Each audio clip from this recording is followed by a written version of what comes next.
तेज बारिश और कड़कड़ाती बिजली में अपने घर की बालकनी में खड़ी सुमन खोई खोई कुछ सोच रही थी। अंदर आ जाओ ना। उसके घर के अंदर से आवाज आती है। तब भी सुमन काले अंधेरे में खड़ी न जाने किसका इंतजार कर रही थी, जिसमें से एक औरत अपने 2 बच्चों के साथ उसके पास वाले घर में लाल रंग की एक कार से उतरती है और बारिश में भागती हुई सामने वाले घर में चली जाती है। हेलो, कौन? मेरा कुछ सामान तुम्हारे पास है, लौटाओगी नहीं? आपका क्या सामान? कौन है आप? और मैं तो इस घर में कुछ सेकंड्स पहले ही आई हूँ। आपको यहाँ का नंबर कैसे पता चला? मम्मी, हो सकता है कि जो फैमिली यहाँ पहले रहती हो ये कॉल उनके लिए हो। नहीं नहीं, ऐसा नहीं है। बाहर कड़कड़ाती बिजली एक अनजान आदमी के फोन ने नेहा को डरा दिया था। वो फौरन कॉल रख देती है। चलो बच्चों, कमरे में चलते हैं, मैं तुम्हें सुला देती हूँ। पर यहाँ इतने अंधेरे में तो कुछ भी नहीं दिख रहा मम्मी, फ्लैश लाइट ऑन करो ना। नेहा फ्लैश ऑन करती है, जहां उसे ऊपर जाने की सीढ़ियां दिखती हैं और चारों तरफ सफेद कपड़ों से ढके हुए फर्नीचर। तभी नेहा की 3 साल की बेटी उससे कहती है, मम्मा घोस्ट। नो माय लव, ये तो वाइट क्लोथ्स हैं। चलो ऊपर मम्मा आपको स्टोरी सुनाएगी, सुननी है ना? चलो चलो चलो। नेहा स्ट्रॉबेरी को गोद में उठाती है और रोहन के साथ सीढ़ियां चढ़ना शुरू करती है। एक एक कदम उसे ऐसा एहसास हो रहा था मानो वो सीढ़ियों पर नहीं दलदल में कदम रख रही हो। ये मेरे पैर सीढ़ियों में धंस क्यों रहे हैं? बहुत देर चलने के बाद सीढ़ियां खत्म होती हैं। ऐसा लग रहा है मानो मैं जन्म से बस चल ही रही हूँ। जैसे तैसे थकी हारी नेहा ऊपर कमरे में पहुंचती है। जैसे ही फ्लैश बेड पर पड़ता है, वो देखती है कि उसके दोनों बच्चे पहले से ही बिस्तर पर सो रहे हैं। मेरा सर चकरा रहा है। बच्चे तो मेरी गोद में थे, यहाँ कैसे आ गए? और वो भी मुझसे पहले। नेहा कुछ समझ नहीं पाती और बेसुध होकर जमीन पर गिर पड़ती है। अगली सुबह उसकी आंखें सूरज की किरणें चेहरे पड़ने से खुलती हैं।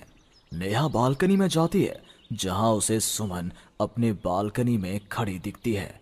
ऐसा लग रहा था मानो सुमन रात भर से वहीं खड़ी थी। सुमन नेहा को मुस्कुराकर देखती है। हेलो, मैं यहाँ कल ही शिफ्ट हुई हूँ। मेरे हस्बैंड का यहाँ ट्रांसफ़र हुआ है। आसपास कहीं घर ही नहीं मिला, तब 40 किलोमीटर दूर यहाँ ये घर मिला। आप यहाँ पर कब से हैं? पता नहीं, सालों हो गए, यहाँ कोई आया ही नहीं। पर अब तुम आई हो तो राहत सी लगी। आओ ना घर पर। हाँ हाँ, क्यों नहीं, मुझे भी कंपनी मिल जाएगी। वैसे कल रात ना यहाँ कुछ अजीब महसूस किया मैंने। मैं आकर बताती हूँ।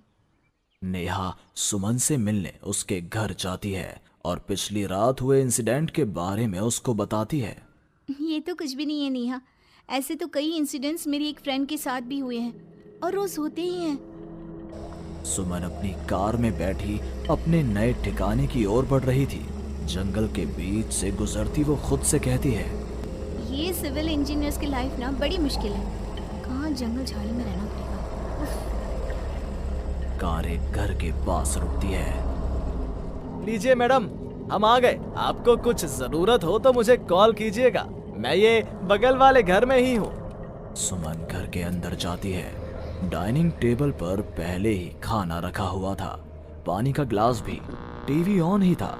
ऐसा लग रहा था मानो अभी अभी यहाँ कोई था या है। चलो, कंपनी अच्छी है, सब अरेंजमेंट्स मेरे आने के पहले ही कर रखे हैं। सुमन खाने की टेबल पर बैठती है, जहाँ 5 लोगों का खाना परोसा हुआ था। ये 5 प्लेट किसके लिए सर्व कर दिया? हाथ है। सुमन अपनी प्लेट से खाना शुरू करती है और उसी वक्त बाकी 4 प्लेटों से भी खाना गायब होने लगता है। प्रमिल, कहाँ हो तुम प्रमिल? सुमन भागती हुई अपने ड्राइवर के घर पर जाती है। सुमन क्या देखती है कि प्रमिल जमीन पर गिरा हुआ है। फर्श पर हर तरफ खून ही खून। प्रमिल के मुंह से भी खून आ रहा था।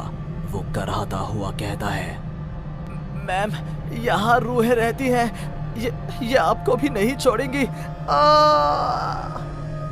ये कहते कहते ही प्रमिल दम तोड़ देता है और सुबह के 11 बजे अचानक ही अंधेरा छा जाता है। चारों तरफ से अजीबोगरीब आवाजें आने लग जाती हैं। मम्मी, आई, अरे कोई खाना देगा क्या मुझे? अरे जी सुनिए ना, प्लीज प्लीज मुझे मत मारो। पापा बचाओ, ये लोग कौन है? सुमन अपने दोनों हाथों से अपने कान को बंद कर लेती है और जोर जोर से चीखती है।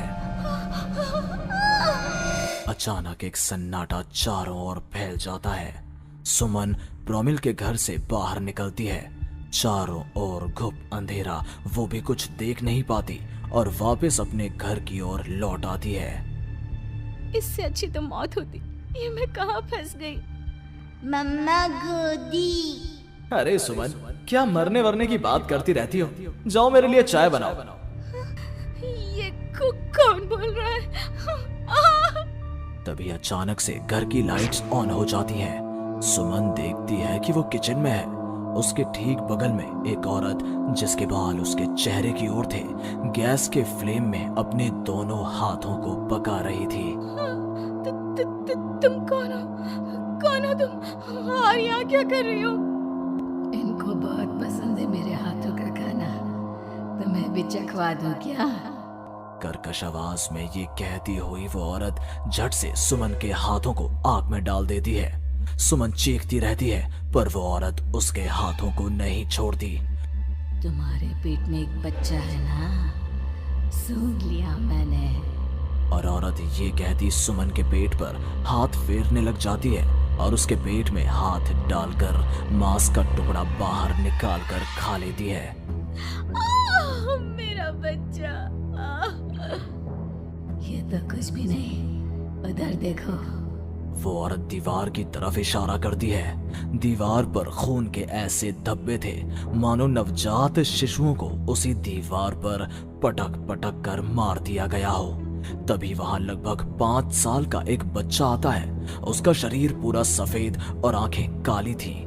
माँ, भूख लगी है। वो औरत अपने आग में सेके हुए हाथ को वहीं पास में पड़े चाकू से काटकर बच्चे को खाने को दे देती है। सुमन तो समझो अब मर ही चुकी थी। इतना कुछ देखने के बाद कौन ही जिंदा रह सकता था। अब उसका शरीर भी गवाही दे रहा था। एक कदम भी चलना मुश्किल था। वो दीवार को पकड़ पकड़ कर बाहर हॉल में आती है, जहां डाइनिंग टेबल पर 5 लोगों को बैठा देखती है। बिना सर का एक आदमी टेबल पर अपने बीवी और 3 बच्चों के साथ बैठा था। सभी सुमन की ओर देखते हैं। मम्मी, तुम मेरी मम्मी बनोगी। यहाँ हमारी जैसे बहुत से लोग रहते हैं, बहुत सारे।